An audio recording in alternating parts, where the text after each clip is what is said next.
میرے بھائیو یاد رکھنا، ایک مماتی نے میرے اوپر اعتراض کیا، نبی کی روح، میں نے کہا اعلیٰ علیین میں، کہتے نبی علیہ السلام کہاں ہے؟ میں نے کہا قبر میں، کہتے روح اوپر، میں نے کہا بالکل اوپر، اہل سنت کا عقیدہ نبی اوپر، جمہور کا قول یہی ہے کہ نبی کی روح اوپر، کہتے روح اوپر جسم نیچے، میں نے کہا کہتے جب روح جسم سے باہر تم مانتے ہو، جب روح ہی جسم سے باہر ہے پھر زندہ کیسے؟ اعتراض کرتے ہیں نہیں کرتے؟ جب روح ہی جسم سے ہے باہر ہے، الگ ہے، جسم میں نہیں ہے، پھر اسے زندہ کیسے مانتے ہو؟ میں نے کہا روح جسم سے باہر ہو زندہ نہیں ہوتا، کہتے ہیں نہیں، یہ آپ کو مغالطہ ڈالے گا، یہ حیات کی تعریف آدھی کرتے ہیں، انفقاق الروح یعنی الجسد، روح جسم سے نکل جائے بس یہ موت ہے، اگر روح جسم سے نکل جائے یہ موت ہے۔ سورۃ زمر آیت 42 بتاتی ہے اللہ یتوفی الانفس حین موتها والتی لم تمت فی منامها فیمسک التی قضى علیها الموت فیرسل الاخرى الی اجل مسمى، اللہ فرماتے ہیں دو کی روح نکالتا ہوں، سونے والے کی، مرنے والے کی، سونے والے کی روح بھی نکل گئی، مرنے والے کی روح بھی نکل گئی، مرنے والے کی روک لی، سونے والے کی بھیج دی۔ میں نے کہا بتا جب بندہ سو جاتا ہے روح جسم میں ہوتی ہے؟ کہتے ہیں نہیں، یتوفی الانفس، سورۃ زمر 42 آیت کا فیصلہ ہے، سونے والے کی روح نکل گئی۔ میں نے کہا کیا سونے والا مردہ ہے؟ روح جسم سے باہر ہے سونے والے کی، کیا جسم سے مردہ ہے؟ یہ روح جسم سے باہر ہے، کیا سونے والا مردہ ہے؟ اگر روح جسم سے باہر ہے، سونے والا مردہ ہے، پھر اس کی میراث تقسیم کر دینا، اس کی بیوی کو عدت میں بٹھا دینا، ابا جی سامپیت اما جی عدت، یتوفی الانفس۔ میں مذاق کی بات نہیں کر رہا، آپ کے ساتھ ملیں گے یوں، میں درد دل بیان کر رہا ہوں، مشاہدے کی بات کر رہا ہوں، لیس الخبر کالمعائنہ، سنی ہوئی بات نہیں ہے، ہمارے ساتھ پیش ہوا ہے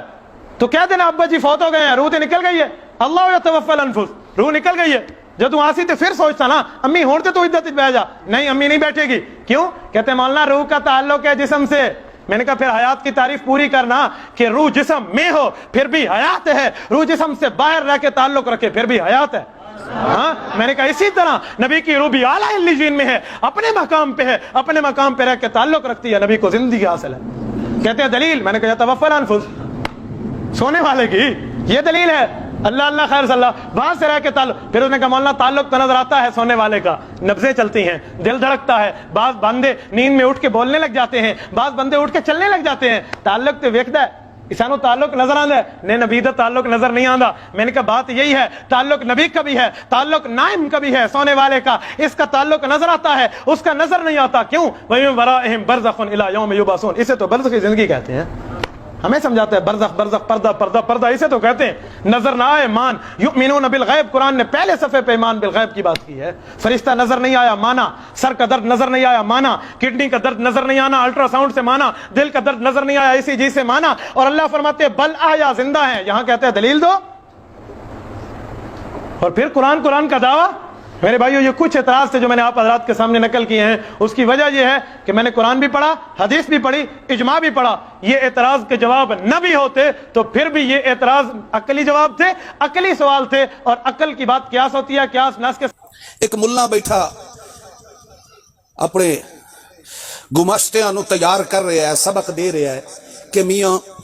اللہ یتوفی الانفس حین موتها والتی لم تمت فی منامها فیمسک التی قضا علیہا الموت۔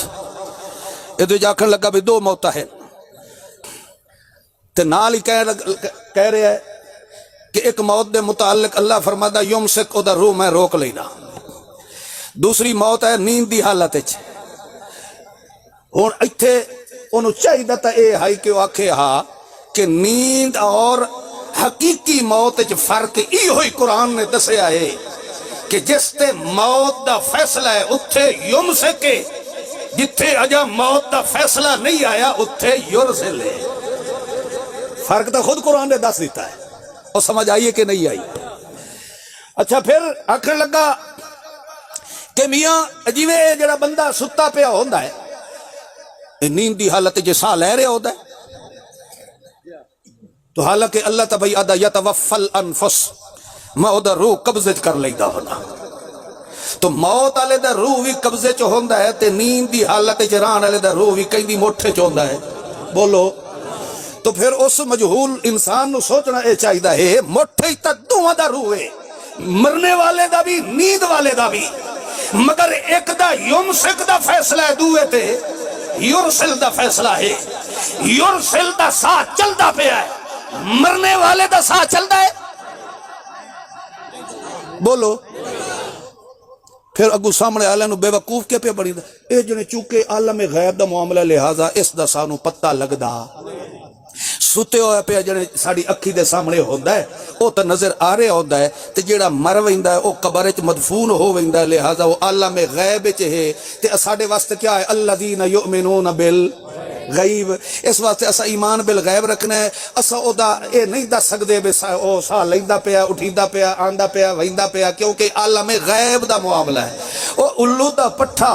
جدا عالم غیب دا معاملہ ہے تا تینوں کہیں دسیا جو او اجا بھی سندا ہی پیا تے کھاندا ہی پیا تے پیندا ہی پیا گل دی سمجھ آئی ہے کہ نہیں ہے جدا عالم غیب دا معاملہ تینوں کہیں آکھیا جو ہون نہیں جیندہ پیا عالم غیب دے اندر دخل اندازی مسلمان کر سکتا ہے اب بولو تو صحیح یار یہ تو سانو پتہ ہے ساڑی اکھی دے سامنے پہ ہے تے جس عالم غیب وینا ہا اس کی وضاحت خود قرآن نے کر دیتی ہے کہ اس نو انجے نہ سمجھے جویں ستا اٹھی پہ ہے یا نیند دی حالت وچ پئے ہوئے بعد بعد بندے منجی بستر سر تے رکھ کے ٹر پاؤندے ہل جے دھکا ٹھڈا لگنے تے منہ دے باہر جھونے اس لے ہوش آندا رہے او میں تو ستا پیا ہاں اللہ فرماندا ہے جیڑا ستا پیا ہے اے تے ٹر پاوندا ہے بستر چا کے ٹر پاوندا ہے تے جیڑا ہے نا جے تے موت آونی ہے اونوں انج نہ سمجھیا ہے کیوں یمسک او دا روح میں روک لیا ہے اور اس روح دا اس جسم نال تعلق کوئی نہیں ہے اور گل دی سمجھ آئی نے کہ نہیں آئی جی